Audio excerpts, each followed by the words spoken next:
Let's talk about Bella Cullen's vampire. All right. How did you decide what her power would be? When I started working on New Moon, I'd already written the first draft of this story. So I'd already developed where I was going with that. And I think it was always part of her character that she had this hidden strength, and it was always about her strength of mind. And she was never going to be the strongest human being in the world or be exceptionally tough physically, but mentally she was always exceptionally tough. And so it just kind of really naturally came about. She's able to somehow escape that whole horrible, feral first year of being a newborn. Right. Is that because of her power? No, it's not. It's absolutely not. It's because she is the only vampire who really thought about it, well, only vegetarian vampire, I guess you should say, who knew it was coming and thought about it a lot and was prepared for it. All of the other Cullens, they had no idea vampires existed before they became one. Then you have the other side with the normal vampires, and they went into it expecting to gratify that need right away. Of course we're going to eat humans. That's how it works. So Bella's really very unique in the preparation she had. There also must be a sort of practical aspect to that as well. I mean, how difficult would it have been to write a full year of Bella just working out at everything and rushing after blood wherever she smelled it? I could have done it. It wasn't part of the story, though. That wasn't who she was. She also seems to have some personality changes as well. Becomes much more mature and self-possessed, seemingly with that change. I think her maturity and self-possession has been a progress from book one. There's been a definite progression there, and she really had reached some new points of maturity for me by the end of the clip. And as she settles into her new life, which is easier for her in some ways than it was to be human, that just helps her to be able to be a more mature and a more settled person. Human Bella is so normal, and vampire Bella is so maternal. To whom do you relate more? Human Bella. In fact, one of the reasons why this is a 4-book story arc and I didn't just go on for 10 books or whatever is because I realized writing the first draft of this that Bella was going to lose her relatability when she became a vampire. I didn't want to just stop it there and be like, oh, and Bella became a vampire at the end. I felt like people and I deserved to see what that experience was like for her. But at the same time, I couldn't say the way I could before. At any point, I could step in the story and I could do what she does. Because I can be human, that's easy. I could relate to being kind of a clumsy human who, has all these issues, and I could do that, but I can't be Bella as a vampire, and I knew that relatability was going to be gone, and that was why her side of the story needed to come to a close. Were you at all worried that the girls who had sort of really emulated Bella and looked up to her were going to have that distance and lack that relatability once she changed? Sure, but at the same time I think it was something they all wanted. Everybody wanted to see Bella as a vampire, even if it meant that she wasn't the lovable human that we're used to. And I think that people have enjoyed that aspect of seeing her grow in that way. All right, I have to ask, do you want to be a vampire? No. The only part of being a vampire I want is to not have to sleep.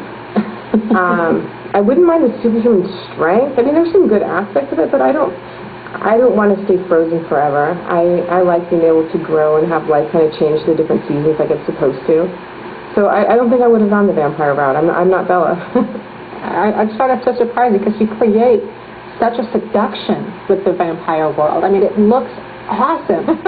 But watching your kids grow up and all of there's so many different seasons to life that are really enjoyable in their own way, and you're just giving up a lot. And it's getting really spoilery here. By the end of Breaking Dawn, Bella is essentially 18 forever. She's married, she has a kid. She doesn't seem particularly inclined to ever hit Dartmouth like she planned. Oh no, that's the next stage. She definitely, once they get things settled down, I don't know if it'd be Dartmouth. I don't think she'd go that far away from Charlie. I think British Columbia would probably be where she was headed. But no, she has all the time in the world now, and that is something that I envy. She can go to school and study everything she ever wanted and get 15 degrees, and there's just no time limit. She can do whatever she wants. So to the criticism that this girl basically loses ambition or isn't fulfilling the strong female character archetype, you say? I'd say she had a really busy year, but that doesn't mean that she is done with her future. She definitely, I don't see her as a character who would say, okay, well, I'm done. She was she'd keep going. She'd want to do and try so many different things. Big climactic sort of standing of the ground at the end of Breaking Dawn, but there is no fight scene. No, only one person died. Why is that? Well, it was always, for me, a legal drama rather than a battle. It was a legal drama, and that's why The Merchant of Venice is mentioned. That was my tiny little hint that this wasn't going to lead to cutting out the pound of flesh. This was going to be averted because of maneuvering, and the chess on the front cover also alludes to that a little bit, the chess pieces, because this was a game, and they end up winning because it's a mental game, it's not a physical game. You know, I have to ask, because I have to admit, I read some of it. How do you feel about fan fiction? Because so much of it seems to either take the characters in a way racier direction than you do, or completely out of the mythology altogether. You know, what do you think of it?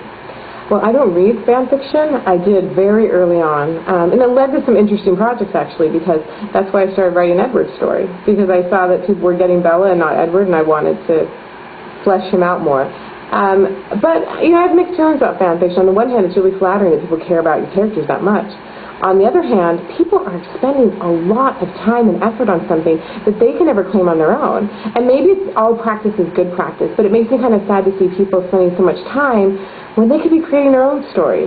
And I hope that they do go on to do that. I hope they don't stop with my characters, that they say, now that I've had a little practice to this, I've got a story to write. I hope that's the direction it leads them. There must also be some gratification in that you created a world that's so compelling to them that they want to keep it going in whatever million absolutely. directions. I love the idea that people want to just keep living in that world. That's cool. Because I don't know. What's the difference between a Twilighter and a Twihard? I guess it's a love of Mike Walsh. I don't know. To me, it's kind of the same idea. So I think people just prefer the sound of one or the other, but I'm cool with both. I have to say, Alice is a fan favorite and a particular favorite of mine, but she doesn't appear all that prominently in Breaking Dawn. Is there some way that maybe you could continue her story? Alice is a really big part of Midnight Sun. I think the thing that people don't realize is when you're writing Edward's story, you're writing everyone's story because you're hearing everything everyone else thinks. So you really get a chance to explore those characters that you wouldn't think are going to be the focal point. I feel like I've spent a lot of time with Alice. In Breaking Dawn, she really was, even her absence is it has such a huge impact on the story. Her not being there is almost like a character in itself. So I didn't feel a real lack of Alice. I don't really have plans to write from her perspective, though. I feel like Edward's version does a really good job of that.